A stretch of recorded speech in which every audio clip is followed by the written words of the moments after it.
Assalamualaikum warahmatullahi wabarakatuh. Teman-teman, video ini adalah video bedah atau review toko yang ke-103. Sudah 103 pekan, 103 Senin. Segmen ini saya upload insya Allah setiap 19.30 hari Senin. Jadi ini sebenarnya studi kasus ya teman-teman. Studi kasus dari sisi front end, toko Shopee atau bisnis atau apapun itu yang kita studi kasus sama-sama. Saya ngepo-ngepoin sekaligus bikin kontennya sambil menyelam minum air. Buat teman-teman yang mau dibedah tokonya, cek aja di ganilozaki.com. Situ ada dua, yang gratis sama yang berbayar. Kalau yang gratis sisi front end seperti ini, yang bayar dalam-dalamnya ada. Kalau Shopee dari seller center, iklan, produk performance, semuanya juga ada, tapi berbayar.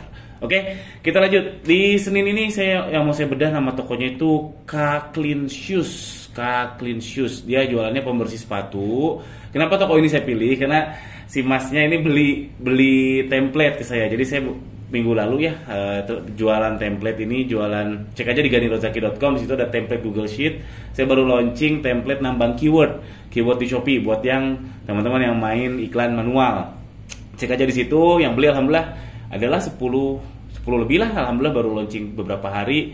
Nah, si masnya beli ini terus bilang juga katanya, "Kang, tolong bedah dong," karena udah ngisi Google Form. Oke lah, karena dia sudah kasih duit ke saya, jadinya saya bedah juga. Oke, kita baca nih komentarnya apa nih dari Mas K Clean Shoes. Kita lihat nih, dia bedahnya ngisi Google Formnya awal bulan ya, tanggal 8 Juli. Nih, "Kang, mohon bertanya, dalam 6 bulan terakhir penjualan toko kami mendadak berangsur menurun, salah satunya traffic." Oke, kalau ya berarti kayaknya udah satu frame ya, bukan satu frame, udah sesuai protokol standar. Jadi kalau penjualan menurun tuh langsung cari antara dua, traffic yang nurun antara tiga ya, traffic turun, konversi turun, atau duanya traffic dan konversi. Langsung klasifikasikan dulu itu buat teman-teman ya. Oke, ini penjualan turun, cek dulu traffic yang turun kah?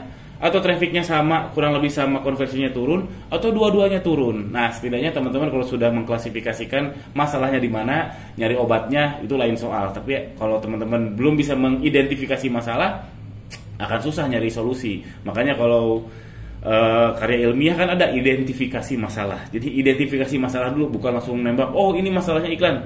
Belum tentu. Jadi si masnya udah sadar nih, ternyata salah satunya traffic, masalahnya traffic. "Kami telah coba untuk mengoptimasi iklan sampai menaikkan bid, namun tetap belum merubah traffic." Nah, ini yang saya bingung tadi baca.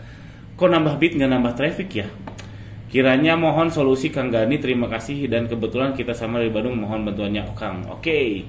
Ini tokonya Kak Clean Shoes. Saya lihat produknya nggak ada, produknya bukan produk yang baru banget. Tokonya pun udah lumayan lama, udah 4 tahun nih, tapi ulasannya baru 513, masih sedikit banget.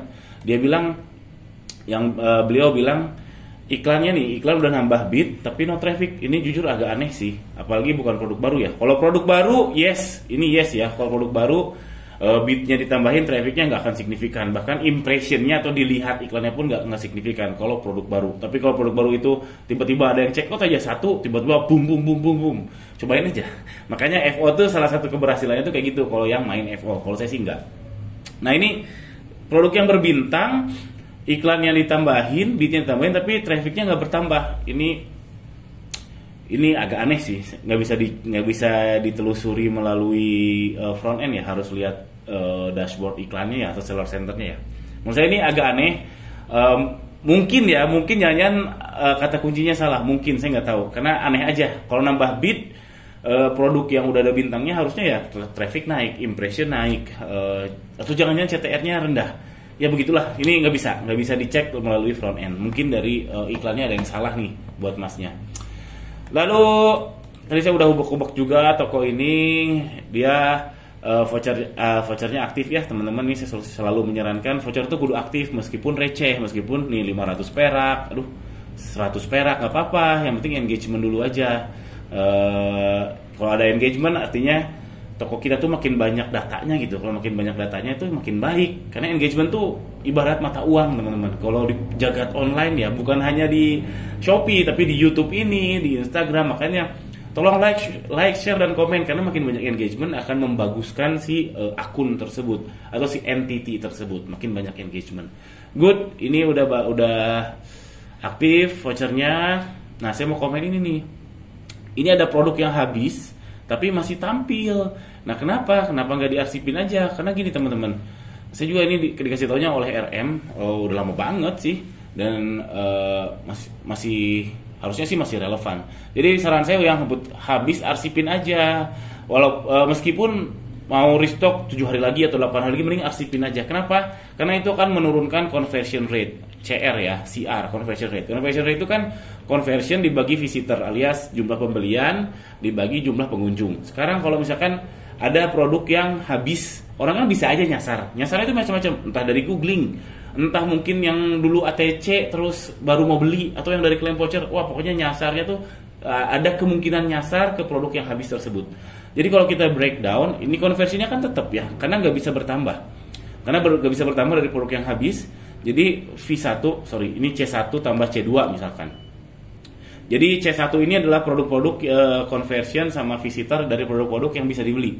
Sedangkan yang satu lagi C2 ini yang produk-produk habis, conversionnya kan pasti 0 ya, sama dengan 0. Karena yang nggak bisa dibeli, tapi visitornya mungkin ada.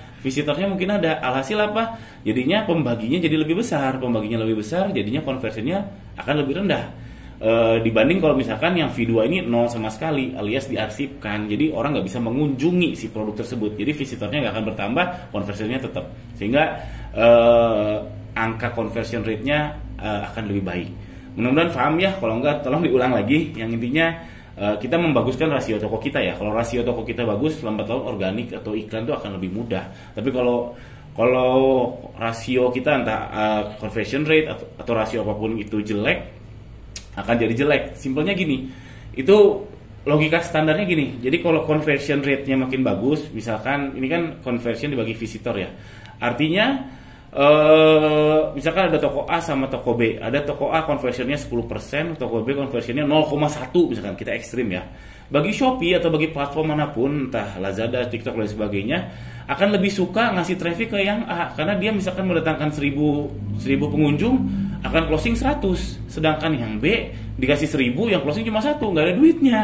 Jadi gitu, kalau conversion kita menurun, itu hati-hati. Jadi kita harus menjaga tingkat konversi kita di angka yang bagus. Bagus tuh berapa? Nah, macam-macam, beda-beda tergantung kategori, tergantung pricing, panjang lagi dah. Oke, saran saya balik lagi, kalau ada yang habis mending arsipin aja, nanti kalau restock baru aktifin lagi. Lalu, saran saya, tadi saya penasaran nih, jangan-jangan produk ini pasarnya kecil. Jelas lebih kecil daripada jilbab ya. Lalu saya coba riset sedikit kayak gini nih. Mungkin kita coba dari yang terlarisnya ya. Ini yang terlarisnya produk ini copy aja judulnya. Lalu kita buka tab baru Shopee. Lalu kita paste judul yang tadi untuk nyari si produk yang si masnya tadi. Nah, ketemu nih yang ini nih. Sama kan ya? Nih, atau biar pasti Ctrl F cari. Nah, ini berarti ini. Nah, lalu klik produk serupa nih. Oh, ini iklannya. Klik produk serupa. Nah, ini untuk ngecek ceruk pasarnya gede atau enggak. Ini akan memunculkan semua produk-produk yang mirip dengan produk si masnya berdasarkan judul, berdasarkan foto dan ulasan kalau nggak salah. Yang jelas foto tuh jelas. Jadi saya baru sadar beberapa waktu ke belakang lah, sebulan atau 2 bulan ke belakang, si Shopee itu bisa mendeteksi produk-produk yang serupa yang mirip fotonya. Ini makanya kelihatan yang foto-fotonya mirip nih, foto-fotonya mirip, bahkan produknya si masnya sendiri nih kayaknya. Botolnya putih, ininya merah, botolnya putih, bawahnya biru, jadi mirip. Nah, setelah saya lihat ini ternyata produk serupa dari judul yang ini, dari produk yang terlaris punya si masnya itu, yang 10.000 terjualnya tuh sedikit, 10.000 terjualnya sedikit. Nih, 1, 2, cuma 2, 3, tapi ini agak beda, ini 1 liter, si masnya ini berapa liter? Oh, sama ya, 1 liter. Mana lagi? Ini 4. Nah, rata-rata sih ada di bawah 1.000 ya. Sedikit lah. Coba dibandingkan sama jilbab. Kalau jilbab, ribuan, karena memang pasarnya gede. Jadi saya lihat ini pasarnya memang nggak terlalu besar. Jadi ini validasi memang ceruk pasarnya nggak besar. Kalau gitu kita balik mana sih the championnya alias yang terlarisnya. Nah, tadi saya sudah kepo-kepoin ini nih yang terlaris ini namanya Shoes on Top. Sekarang kita lakukan hal yang sama ya. Hal yang sama yaitu search judul yang ini, lalu cari produknya, lalu klik produk serupanya. Ini si yang produk serupanya agak lebih baik daripada produksi emasnya nih, lebih banyak nih. 10.000 1 2, ini ada 8.000, 10.000 lagi, 10.000 lagi, 10.000 lagi, 10.000 lagi. Nah, artinya si produk yang ini yang punya kompetitornya ini dibanding produk emasnya ini lebih nyangkut ke yang lebih laris, alias target pasarnya tuh gimana ya? Similarities, keserupaannya tuh lebih relevan daripada produksi emasnya atau lebih laris ke target marketnya. Paham gak ya? Diulang ya. Jadi ketika mencari produk serupa dari produk ini yang 10.000 terjualnya sedikit dibanding kalau kita cari yang ini 10.000 terjualnya lebih banyak. Berarti lebih relevan yang ini tuh. Ini 8.000, 10.000 lagi, 10.000 lagi, mana lagi? 10.000 lagi. Nah, oleh karena itu saran saya, karena ini 5 tahun tokonya dan ulasannya cuma segitu, saran saya ini entah upload produk baru atau ini diedit, mirip-miripin aja sama produk yang ini. Karena produk yang ini relevan sekali sama ceruk pasarnya dan ini terjualnya sudah laris manis nih. Jadi judulnya dimiripin, fotonya dimiripin, atributnya dimiripin. Ya amati tiru modifikasi lah. Saran saya sih 2 ya minimal, foto sama judul, karena yang tadi yang kita klik produk serupa itu dia akan mencari berdasarkan foto dan judul. Nih contoh lagi ya, kenapa nggak saya bilang foto? Contoh nih, saya karena baru mau launching nih bantal bulat mana nih, misalkan yang ini ya, ini yang keluar tuh produknya mirip-mirip, fotonya mirip-mirip sama tuh, lihat tuh, dia berarti mendeteksi foto sama 1 2 3 4 5 6 tuh dia mendeteksi foto yang paling atas tuh yang fotonya sama, alias resellernya atau dropshippernya itu ditampilin. Jadi saran saya buat masnya, balik lagi yang ini mending diedit aja, ngekor ke yang tadi yang terlaris, harapannya dapat remehan roti si produk terlaris tersebut. Ketika misalkan ini habis, atau misalkan ada pembedanya dari produk ini sama produk masnya, atau produk masnya lebih murah, harapannya menggait pasar serpihan lemparan dari produk yang ini. Gitu teman-teman. Oke, itu aja, mudah-mudahan paham. Jadi ini strategi strategi produknya. Lihat produk serupa, klik produk serupa di Shopee-nya. Itu sebagai benchmark kita, lihat ceruk pasar dan lihat kompetitor, dan kita bisa ngekor kompetitor, berharap di remehan rotinya. Karena kan nggak semuanya, karena kan produk yang terlaris pun conversion rate-nya nggak akan 100% ya, nggak mungkin ada conversion rate 100%, impossible. Artinya ada orang-orang yang mengunjungi nggak jadi beli, yaitu mungkin ke toko Anda, toko lainnya atau sebagainya. Jadi mencoba menyerap pasar limpahan. Oke. Alhamdulillah, itu aja, mudah-mudahan ada manfaatnya video ini. Sekali lagi buat yang mau dibedah tokonya, cek di ganirozaki.com. Ada sisi front end, ada sisi seller center. Itu yang seller center berbayar, yang front end yang kayak gini gratis. Dan juga kalau mau beli template Google Sheet, cek aja di ganirozaki.com. Di situ ada template Google Sheet, ada macam-macam. Saya baru launching 1, nanti akan launching template auto generated judul, template hitung budget JMV Max, dan seterusnya. Nanti akan launching pelan-pelan. Sekian aja, jangan lupa subscribe. Assalamualaikum warahmatullahi wabarakatuh.